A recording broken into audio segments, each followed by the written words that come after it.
সুতরাং গল্পটি শুরু হয় এবং আমরা একটি গ্রহের উপর দিয়ে উড়ে যাওয়া একটি খুব বড় স্পেসশিপ দেখতে পাই। আর সেই স্পেসশিপটি ড্রেকের। ড্রেক যে সেই গ্রহটি ধ্বংস করতে এসেছে।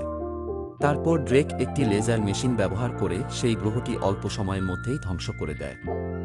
এখন আমরা প্ল্যানেট ওয়েলডনের দৃশ্য দেখছি, যেখানে আমাদের গল্পের নায়ক র্যাচেট একটি কারিগরি কারখানায় কাজ করছিলেন। তারপর টিভিতে খবর আসে এবং তার জানা লাগে যে অজানা একটি জাহাজ সমস্ত গ্রহ ধ্বংস করছে এবং তাকে বাঁচাতে একটি 4 জনের দল গ্যালাকটিক ফোর্স নামে গঠিত হয়েছে। তাদের মধ্যে ক্যাপ্টেন ককো নামে একজন সৈনিক রয়েছে, যে সবখানে খুব জনপ্রিয়। তার দলে মোট 5 জন সদস্য থাকবে এবং তিনি তার পঞ্চম সঙ্গীকে খুঁজছেন। পঞ্চম সদস্যের গল্প শুনে র্যাচেট খুব আনন্দিত হয় এবং তিনি নিশ্চয়তা করে যে তিনি নায়কদের দলে যোগ দিবেন। তবে আনন্দে র্যাচেট নিজের ক্লোসেটে ফাঁদ হয়ে গেল। কিছুক্ষণ পরে একজন বৃদ্ধ লোক সেখানে আসেন, যিনি তার জাহাজটি ফিরিয়ে নিতে এসেছিলেন, যা তিনি 2 দিন আগে মেরামত করার জন্য র্যাচেটকে দিয়েছিলেন। কিন্তু র্যাচেট বের হয় এবং একটি বিস্ময়কর জাহাজ দেখায় এবং সে বৃদ্ধকে তার সম্মতি না চেয়ে সেই জাহাজে বসায়। তারপর সে ওই বৃদ্ধকে জাহাজের উল্ট্রাম্যাগনেট সম্পর্কে বলে, যা দূরবর্তী ধাতুকে আহ্বান করতে পারে। তারপর বুড়োকে চুম্বক চালু করতে বলে, যা দিয়ে দোকানের সব ধাতুক জিনিস জাহাজে আসে এবং গড়িয়ে থাকে। সে দ্রুতই চুম্বকটি বন্ধ করার চেষ্টা করে, কিন্তু অফ বাটনটা কাজ করছিল না এবং অ্যাক্সেলারেটর বাটন চাপা ভুল হয়েছে, যার ফলে বৃদ্ধ ও র্যাচেট অনেক বেগে সঙ্গে সঙ্গে অনেক ধাতু নিতে শুরু করে। র্যাচেট ঝুলেছিল, যার ফলে তার হাতও চলে গেল, কিন্তু তাকে করতে হওয়া থেকে রক্ষা করা হয় এবং কোনোভাবে জাহাজের ম্যাগনেট বন্ধ করে এবং তার ব্রেকও চালু করে। তার পেছনের সব ধাতু সামনের একটি পাথরে যায়, যদি আরেকবারই উপকর হতে। তারপর কোনোভাবে বৃদ্ধ মানুষের সিট সক্রিয় হয় এবং সে উড়ে যায়। ডাবভার্স দ্বারা চালিত। এখানে ড্রেক তার ডান দিকের মানুষটিকে বলছে, যার নাম ভিক্টর, যে গ্রহটি তিনি পরবর্তীতে ধ্বংস করবেন। এছাড়াও ড্রেক একটি পরিকল্পনা বলে, যার মাধ্যমে তিনি গ্যালাকটিক নায়কদের হত্যা করতে পারতেন।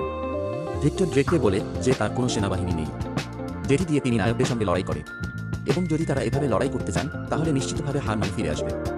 কিন্তু ড্রেক ভিক্টরকে বলে না চিন্তা করতে।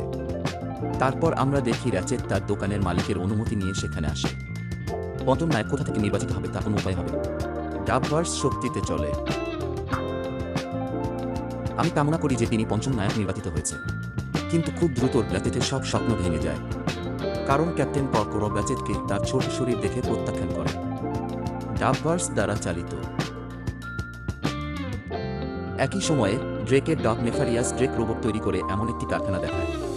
সেই সাহায্যে ড্রেক নিজের সেনাবাহিনী তৈরি করতে পারত, কিন্তু তাদের কারখানায় আবহমানিতা ঘটে, যার ফলে একটি রোবট ভুল হয়ে যায়, যা অন্যগুলোর চেয়ে ছোট ছিল এবং একটি দুষ্ট রোবট নয়। সেই কারণেই নেফারিয়াস দ্রুত ভিক্টরকে সেই রোবটটিকে হত্যা করার আদেশ দেয়, কিন্তু সে রোবট লাঠি ফেলার জায়গাটা থেকে পালায় যায়। ডাবভার্স দ্বারা চালিত।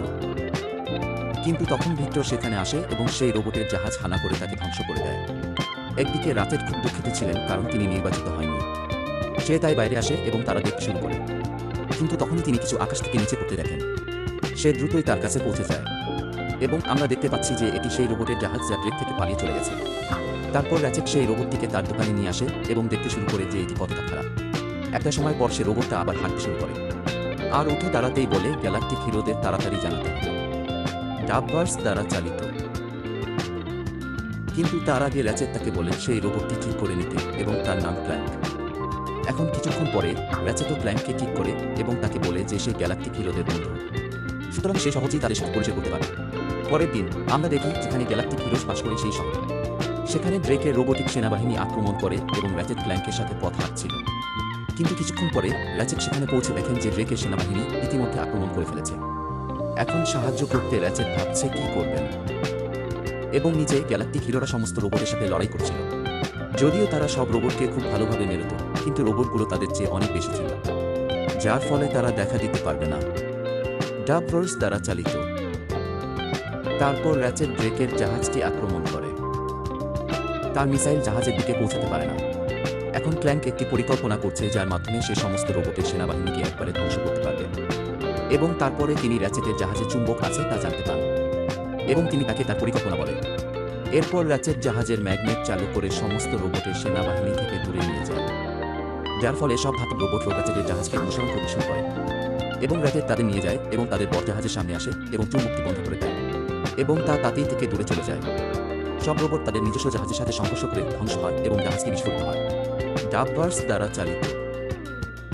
তারপর র্যাচেট জাহাজ থেকে বের হয় এবং সবাই